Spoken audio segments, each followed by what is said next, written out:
¿Qué tal, doctor Gabriel Rivera? Bienvenido para este espacio. Hoy día tenemos un tema muy interesante que vamos a tratar de buscar un poco de concientización acerca del uso inadecuado de las pruebas para diagnósticos y seguimientos de COVID. ¿Cómo has pasado, Gabriel? Cuéntanos. Bien, agradecido de estar ahorita en este espacio contigo, Eric. El día de hoy, la verdad, me parece sumamente importante hablar de este tema que muchas personas no lo conocen.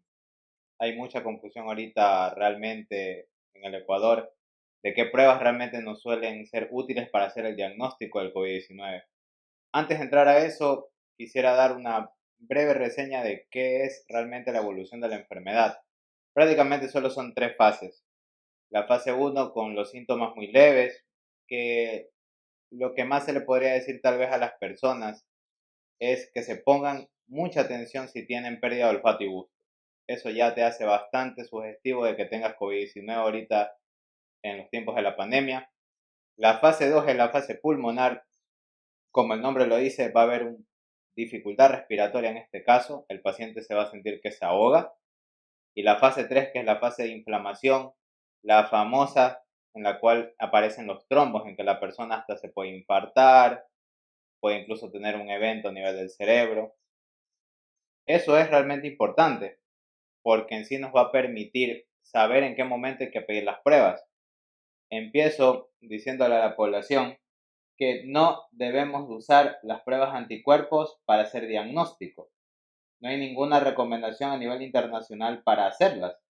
¿Cuáles son estas pruebas anticuerpos? Son dos. Las pruebas rápidas, que muchos las han de haber visto, que las hacen en el dedo o las toman a partir de la sangre en las venas. Lamentablemente no debemos de afianzarnos en ellas para hacer el diagnóstico de la enfermedad. Se está usando de manera indebida, nos crea esa sensación de falta de seguridad, pero no debemos de hacerlas. Mientras que hay otro tipo también de pruebas que son de sangre también, pero nos miden la cantidad de anticuerpos. Esas, como el nombre lo dice, son anticuerpos que se han creado para ver si hemos generado defensa contra el virus, que es el SARS-CoV-2. Solo nos permiten ver es la capacidad que tiene el cuerpo para protegernos contra la enfermedad, pero no debemos usarlas para hacer el diagnóstico. Además de eso, también tenemos las pruebas que sí debemos de usar. Son las pruebas que se toman a través del hisopado nasofaringio, pruebas bastante conocidas. La población lo dice como la prueba del hisopado. Se crea bastante confusión en ese sentido porque es solo la forma en tomar la muestra. Tenemos dos. Lo que podríamos decir en ese aspecto es que en los primeros 5 días de haber tenido los síntomas, se recomendaría una prueba de antígeno, que nos va a decir si eres positivo o negativo. ¿Cuándo se va a recomendar? Lo repito, lo hago en énfasis, en los primeros 5 días de haber tenido los síntomas. Es decir, que la persona debe de saber identificar en sí mismo cuándo empezó los síntomas, porque lamentablemente a veces no sabemos en el momento del contagio, no sabemos cuándo nos exponemos a riesgo, creemos que estamos seguros por usar la mascarilla o lavarnos las manos, pero no consideramos realmente cuándo estamos expuestos. También hay que tener mucha conciencia en eso, porque si no las pruebas también nos van a fallar. La siguiente prueba que tenemos, que es muy importante, que también se toma una muestra del hisopado nasofaringio, es la prueba molecular. En términos muy sencillos, PCR-RT. También nos va a decir si eres positivo o eres negativo. ¿Cuándo se recomienda eso? Bueno, hay bastante discusión, cada quien alaba su queso rancio en ese sentido, pero podríamos decir que entre el día 5 hasta máximo el día 10 del inicio de los síntomas deberíamos de pedir esa prueba. Pasado ya los 10 días, esas pruebas carecen ya de rentabilidad, empieza a bajar la eficacia.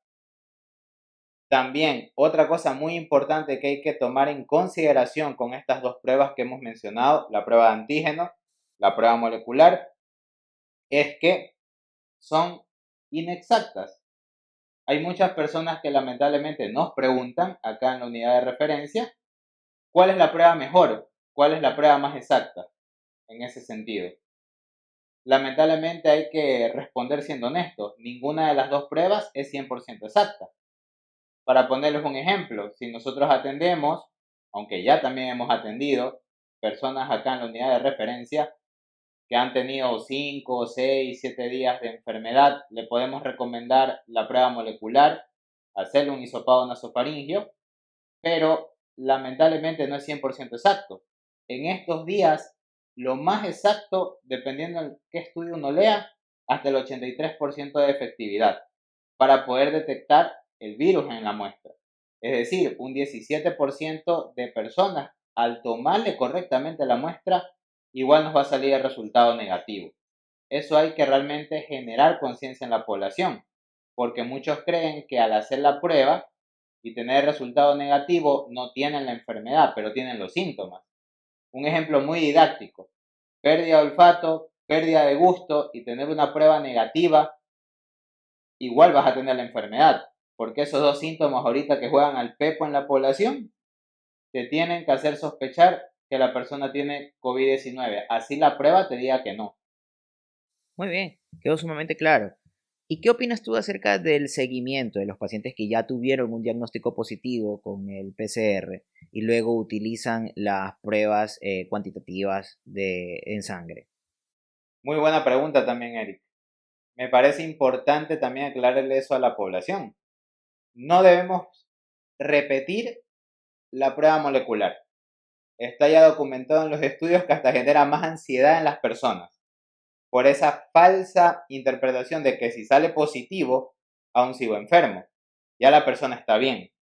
Las pruebas pueden seguir saliendo positivas. Ejemplo, la prueba de antígeno, la prueba PCR, pero si ya la persona está bien, ha cumplido su periodo de contagio, ha cumplido su enfermedad, no debemos recomendar repetir la prueba.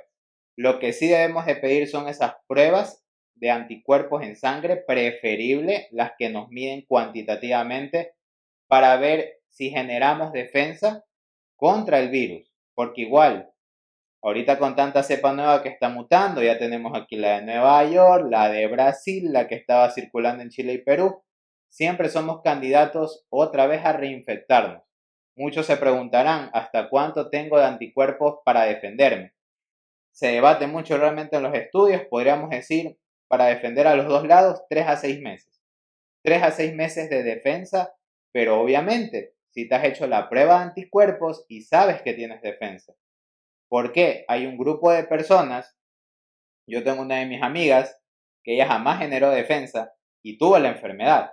Perdió el olfato, perdió el gusto, le hicieron la prueba de anticuerpos muchas veces y jamás generó defensa contra el virus.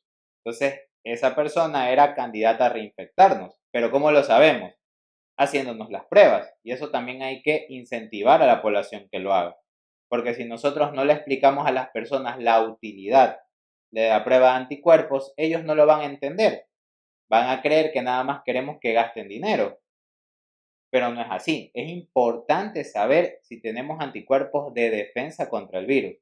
Nos da una sensación tal vez de seguridad, es verdad, pero al menos podemos jugar y contar, bueno, acabé la enfermedad, qué sé yo, el mes de mayo. Tengo de aquí 3 a 6 meses para estar protegido y de ahí, ¿qué nos falta? Ahora vacunarme. Ese es otro tema interesante que nos preguntan mucho. ¿Cuándo tenemos que vacunarnos si ya nos dio la enfermedad? Lo correcto sería esperarnos unos 3 a 6 meses, pero siempre teniendo la evidencia. ¿Tienes anticuerpos de defensa? ¿Sí o no? Si no las tienes, con más razón te tienes que vacunar. Sí, me parece que es un buen consolidado para la información y da para volverlo a conversar, porque el tema de la vacuna es un punto que también es muy importante, más aún por la cantidad, más que nada en Latinoamérica, el terror que se está teniendo por las supuestas trombosis, que realmente para la cantidad de vacunados y el número de casos que se han presentado es una evidencia muy pobre para ponernos a pensar en un tema como este. Pero sí, creo yo que hemos consolidado bien el punto que queríamos tratar hoy día y es el uso de estas pruebas. Concientizar a la población acerca de cuándo y cómo se deben utilizar estas pruebas. Recordar que es muy importante, después de que ya tuviste un diagnóstico, tener una noción de cuánto IgG tienes, o sea, tener una noción de cuántas defensas tienes o al menos tener la cantidad si te sientes o no sientes protegido a partir de la evidencia numérica en esa prueba. Esa es la importancia. No es necesario que después de que hayas tenido un PCR positivo volvértelo a hacer más adelante porque eso sí es un gasto innecesario de dinero. Entonces, Te agradezco, Gabriel, por tu participación, te agradezco por el espacio, por el tiempo y por haber puntualizado tan claro el tema de las pruebas. De nada. Pasa muy bien.